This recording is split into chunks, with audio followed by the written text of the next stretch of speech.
Bonjour à toutes et à tous. L'actualité du droit social en ce mois de septembre et d'octobre, c'est comme hockey choral. Des règlements de compte sans cesse à l'Assemblée, une ville déserte en réalité. Seuls les juges sont encore sur le front pour clarifier ou complexifier le droit du travail. Parlons CSE central. L'ordre du jour d'un CSE central peut être modifié en début de réunion, à l'unanimité des membres présents. Il s'agit d'un cas délicat, car dans le cas en question, il s'agissait pour le CSE central de pouvoir ester en justice contre l'employeur pour délit d'entrave. Le représentant de l'employeur estimait que ce nouveau point de l'ordre du jour n'avait pas eu le délai de consultation de 8 jours entre la transmission de l'ordre du jour et le début de la réunion. Il estimait ainsi que ce point à l'ordre du jour devait être annulé, annulant ainsi la condamnation de cet employeur pour délit d'entrave.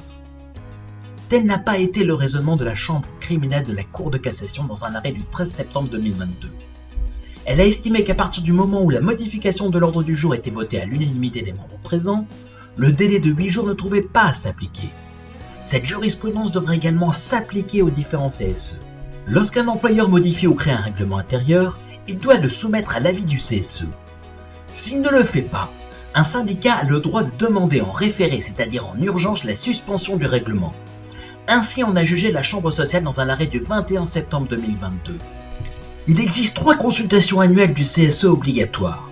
L'une d'entre elles porte sur les orientations stratégiques de l'entreprise. Est-ce qu'un CSE peut être consulté sur un projet de restructuration s'il n'a pas eu d'abord à donner son avis sur les orientations stratégiques de l'entreprise ? Il semble en effet logique de pouvoir connaître d'abord la stratégie de l'entreprise afin de pouvoir se prononcer sur un projet de restructuration.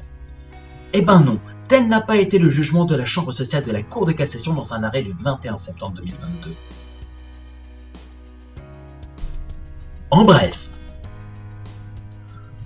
Covid-19. Le régime dérogatoire des indemnités maladie est prolongé jusqu'au 31 décembre 2022.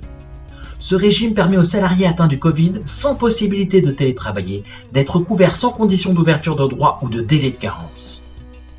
Voilà, c'est tout pour ce mois-ci. On se retrouve dès que l'actualité sociale du droit du travail aura repris un petit peu de couleur.